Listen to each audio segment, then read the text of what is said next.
Bon après-midi à Yaoundé, bienvenue ici dans notre base à l'hôtel olympique, la capitale tunisienne. Les connaisseurs de la Bible disent souvent que les chemins qui mènent à Dieu sont souvent très tortueux. Le Cameroun a très mal commencé face à la Tunisie, mais a très bien fini devant le Rwanda et s'est qualifié pour les quarts de finale de l'Afrobasket 2017. Je vous permets de revivre, n'est-ce pas, la joie des Camerounais au lendemain de cette belle qualification pour les quarts de finale. Reportage.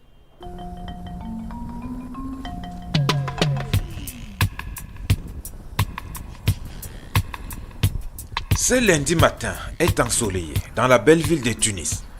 Le thermomètre affiche 30 degrés. La circulation est fluide sur ce boulevard qui mène à l'hôtel El Mouradi Gamard, le quartier général des Lions indomptables de la Balle Orange. Un hôtel chic de 5 étoiles, véritable joyau à l'architecture gréco-romaine. Nous sommes au lendemain de la victoire du Cameroun face au Rwanda, synonyme de qualification pour les quarts de finale de l'Afrobasket 2017. Le réveil des Lions est teinté de bonne humeur et de détente.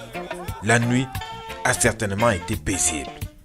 Les uns et les autres peuvent se chambrer, amicalement bien sûr.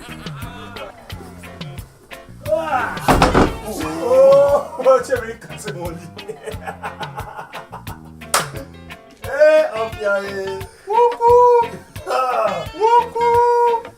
Arnold Comé, le poste 2 de l'équipe, fait une image avec son lit. Ce qui vient de se passer, c'est ce qui se passera dans pratiquement 2 jours. Je n'ai même pas pu m'asseoir, j'ai juste frôlé le lit et il s'est cassé. Et je crois que c'est ce qu'on va faire au Nigeria. Rester scotché. J'essaie en train de donner les sueurs froides. Ça ne se reproduira plus parce que contre le Nigeria, c'est un choc de titans. Rester scotché, ça s'est activé, c'est ensemble. Dans sa chambre, le poste 4, Kevin Gwessi, lui, a visiblement quelque chose contre la cuisine locale.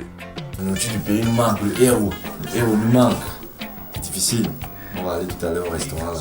On va prendre la même chose. Les pâtes, quand on sort, c'est très difficile.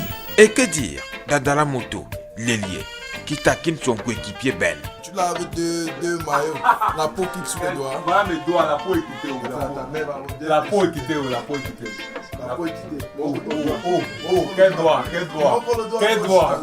Ce dernier, lui, a une pensée pour sa grand-mère qui le regarde depuis sa Léquier natale. Les gars, on veut là les points. Je suis bon avec la grand-mère.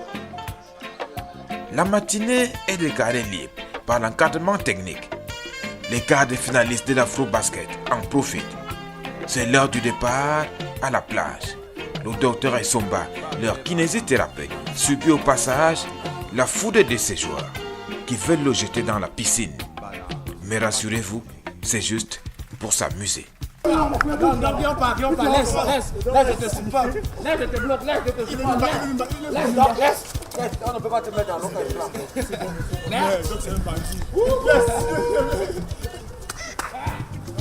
Antonio Carlos Barbosa et ses poulains font un détour à la plage pour se la couler douce. C'est la détente, l'évasion. On oublie le match et on profite des charmes et merveilles de la nature. En mi-journée, on peut passer à table. Le déjeuner terminé, on replonge dans le sujet qui rassemble tout le monde ici. L'Afrobasket 2017. Il est bon d'évaluer le premier tour, marqué par un bilan positif avec des chiffres évocateurs. 2 victoires, 1 défaite, 224 paniers. Des dunks à n'en plus finir. Cette performance n'est pas l'effet d'une surprise. C'est le fruit de la solidarité et de la préparation. On l'avait préparé, malgré les petites difficultés que nous avons eues durant la fin du match contre le Rwanda. Mais je dirais pas surprise, je dirais plutôt bravo. Nous avons travaillé pour ça et on savait qu'au moins dans cette poule, il fallait faire les quarts de finale. Faire les quarts de finale, il fallait gagner au moins 2 matchs, c'est ce que nous avons fait. Non, c'est pas une surprise. La clé de la qualification, c'est le travail qu'on a abattu depuis près d'un mois déjà, plus d'un mois déjà. Parce qu'au pays, je sais que personne ne nous attendait là. Mais nous avons une équipe jeune, nous sommes pour la plupart de la même génération. Donc on se connaît et on est quand même soudés. Donc ça a fait la différence. La machine s'est grippée face à la Tunisie. Elle a fonctionné à merveille contre la Guinée. Seulement, elle a failli coincer devant le Rwanda. Ce n'est qu'à la dernière seconde qu'elle s'est débloquée.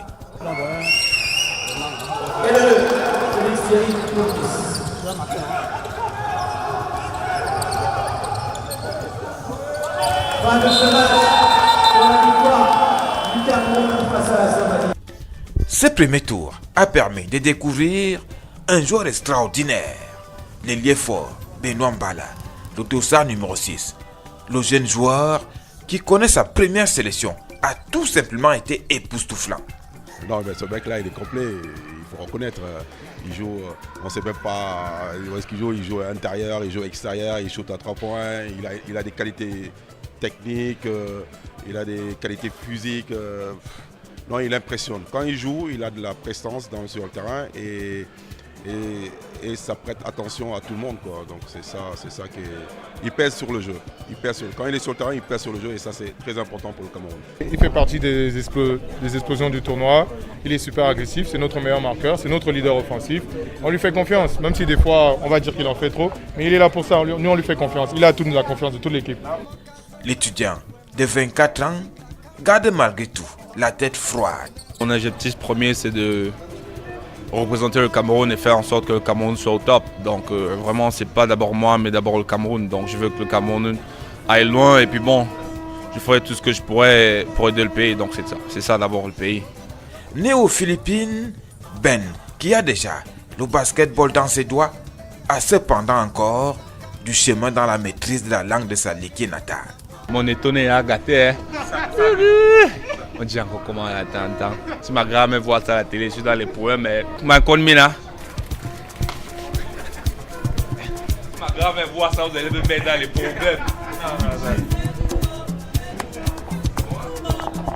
Ce premier tour a permis d'engranger des acquis dans le jeu camerounais. On a un peu retrouvé notre défense et notre adresse à 3 points, ce qui nous a manqué contre la Tunisie. Et on va encore peaufiner ça et essayer de voir comment améliorer ces points faibles. Et dans ce stade de la compétition, il faut se donner des rôles. On a des bons joueurs sur le plan offensif. Et bon, le coach te dit, toi, ton rôle, tu entres. C'est ce qu'il faut faire, surtout sur le plan défensif et sur le plan offensif. Et il faut contribuer. Donc là, à ce niveau-ci, ce n'est que des rôles. Ce n'est que des rôles et ce n'est que comme ça qu'on peut avancer. La clé de cette qualification, c'est juste jouer en équipe et exécuter les schémas tactiques que les coachs ont préparés la veille. C'était tout. Juste beaucoup de communication et beaucoup de camaraderie. Et amener les gars à jouer plus ensemble et à penser équipe, quoi. Le kinésithérapeute a aussi apporté sa part à la construction de l'édifice. Après chaque match, on faisait le bain de glace pour accélérer la récupération. Et ceux qui se sentaient un peu plus fatigués passaient au massage pour la récup. Mais là, on a 3 jours pour préparer d'une façon un peu bien récupérée, s'entraîner et nous attaquer au prochain match avec plus de tonus. Toutefois, tout n'aura pas été parfait. Les rebonds offensifs n'ont pas toujours été pris. C'est peut-être là le véritable ventre mou du jeu camerounais. Notre effectif est un peu réduit à l'intérieur parce qu'on n'a pas de poste 5, des vrais postes 5 qui puissent vraiment occuper le poste à l'intérieur. Il va falloir ramener nos postes 4 et nos postes, parfois même le poste 3, tout le monde dans la raquette pour participer au rebond. Le prochain adversaire s'appelle Nigeria, champion d'Afrique en titre. On se sera attendu à quelques appréhensions. Que non. Jouer contre un ex-champion, c'est aussi gagner en expérience et gagner en beaucoup.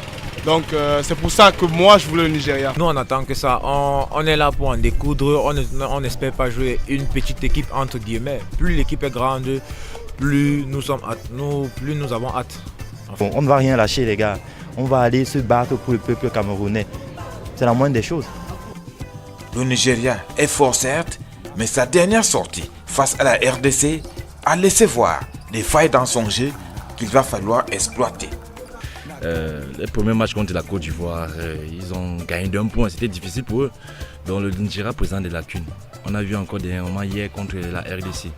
Donc nous on va se baser sur ces lacunes pour un peu rasseoir notre jeu offensif. Il y a un gros potentiel.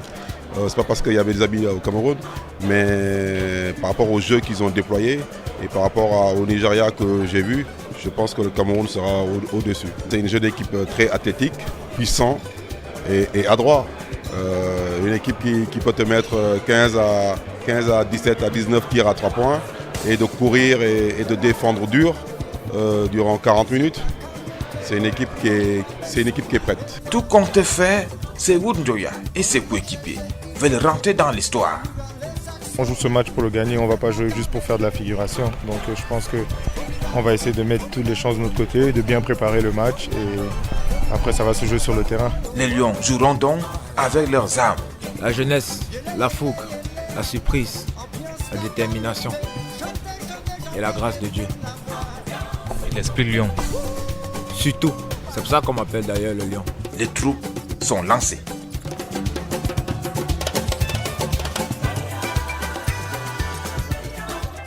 Voilà donc une équipe camerounaise déterminée à vaincre les Super Eagles ici en Tunisie à l'occasion de ces quarts de finale. Narcisse Sanjong à la caméra, montage Sylvestre Enama, je signe Germain Olesenge, envoyé spécial en Tunisie.